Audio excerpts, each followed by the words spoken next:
établi ce projet avec l'idée de faire des versions de tango traditionnelles adaptées pour la formation accordéon, violon, violoncelle, et aussi mêlées avec quelques compositions à moi qui sont un peu entre, si vous voulez, le tango et des influences plus contemporaines. Voilà.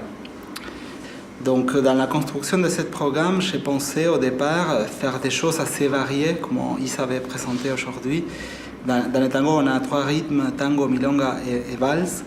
Donc, d'abord, je voulais un peu montrer cette différence entre ces 3 rythmes. Après, quelques morceaux, je les choisis parce que je trouve qu'ils sont vraiment des mélodies qui gardent encore une force, comme par exemple les Nieblas de Riachuelo, ou des mélodies qui vraiment me touchent beaucoup.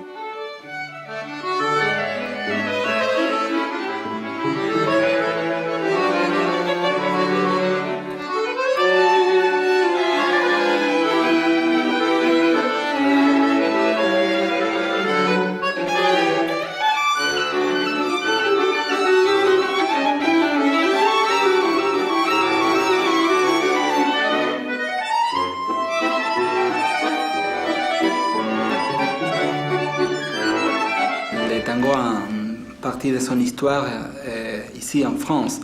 Parce qu'avant, le tango en Argentine, c'était considéré comme une musique un peu ringarde qui se jouait dans les bordels.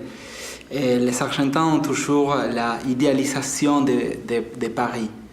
Mais c'est vrai que c'est des musiques qui parlent, donc ça c'est important. Et je crois que dans le concert qu'on fait, je crois que c'est pour ça qu'on aime le jouer, puisque ça nous parle, il y a le voyage, et puis nous aussi, ça nous fait rêver Buenos Aires. Donc il y a un lien très fort. C'est pour ça que Planchon appelle Paris la 2e capitale du tango.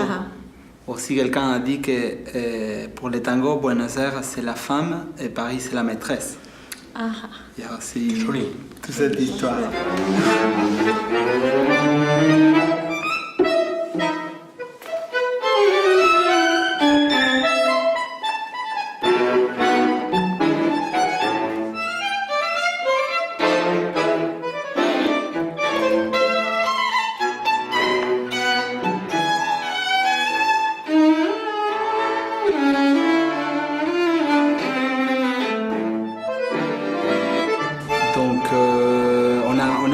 Tout un programme ce soir basé sur des tangos traditionnels comme à Orlando Gogni, Nieblas del Riachuelo, qui sont des tangos des années 1900, 1930, 1950, jusqu'à inclure aussi des pièces d'Astor Piazzolla, notamment Oblivion et Libertango, et finalement quelques pièces à moi comme Motivo d'ausencia et Tairin. Ces dernières, il faut dire, un peu déjà assez loin du langage du tango traditionnel, plutôt de la musique contemporaine. Parfois, j'arrive à me les attacher, faire des pièces qui n'ont pas un lien forcément avec le tango. Parfois, il y a un lien. Ça, je ne les calcule pas, c'est quelque chose qui vient de façon assez naturelle. Tairin est une composition de Gabriel Sivac.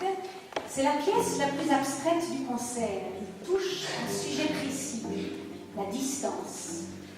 Elle est ici représentée par 2 pôles extrêmes, l'extrême aigu du violon et l'extrême grave du violoncelle, qui vont s'attirer progressivement, qui vont se croiser jusqu'à finir à l'extrême opposé pour ne former qu'un accord.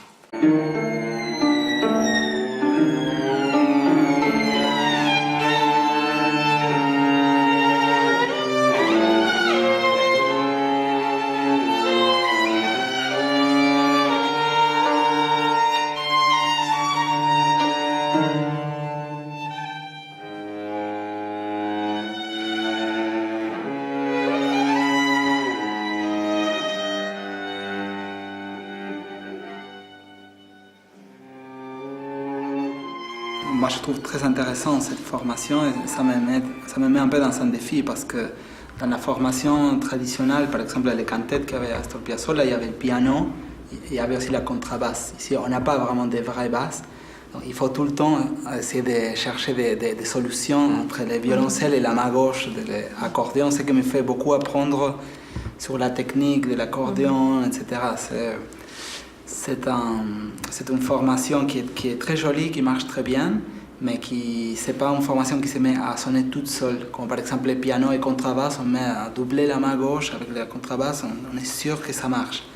Il y a parfois les positions de l'accordéon, c'est tout un univers l'accordéon, Pascal peut le raconter mieux que moi.